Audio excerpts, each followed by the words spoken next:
things back home, and I wonder if you could speak to whether you've seen an increased or different set of job activities as a result of this campaign.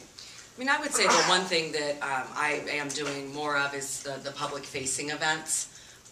So where the governor would have potentially participated has not been able in the last few months. So I'm doing a little bit more than that. But as you know, the governor is still the governor regardless of where he is. He can walk and chew gum at the same time. He's available by phone and always has been. I mean, he's the kind of governor that has, as you know, since the beginning, since day one, liked to travel and be on the road. He'd traveling all across the state of Ohio.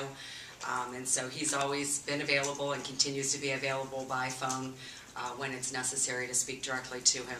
And of course, there's a really good team of people surrounding him, and as part of this administration that we continue to move the ball forward and continue to focus on the policy initiatives that our administration began when we came into office in 2011.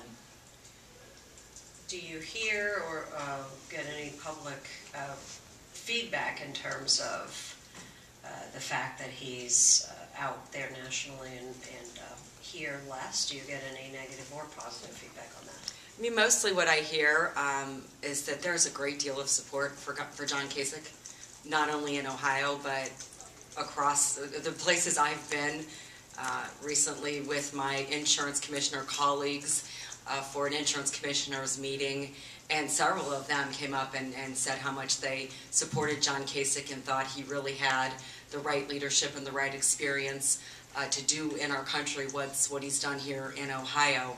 And again, even in Ohio, I continue to hear the great deal of support for John Kasich to become the next president.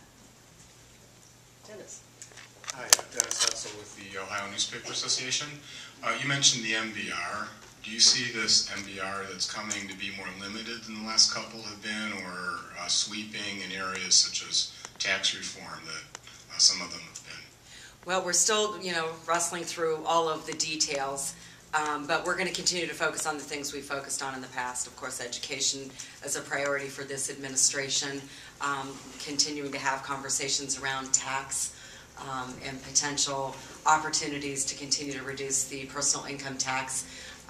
We've followed the same progress that we have followed in years past to continue with new initiatives like we first rolled out. I guess that would have been 2012. To continue to advance on the things that we've gotten done in budgets. I don't know the exact timing either of the rollout. If somebody wants to ask that, I'm not exactly sure what the proposed dates are, and even in fact if they've been chosen at this point. But there's still some details that we're working out. Can you give us? I'm doubtful, but can you give us any sense for when or where the state of the state's going to be, or how those preparations are going? Well, where is a state secret. I don't even know if I know. It's an official state secret. I don't know if I know where it is, but I'm certain it will be sometime in the near future.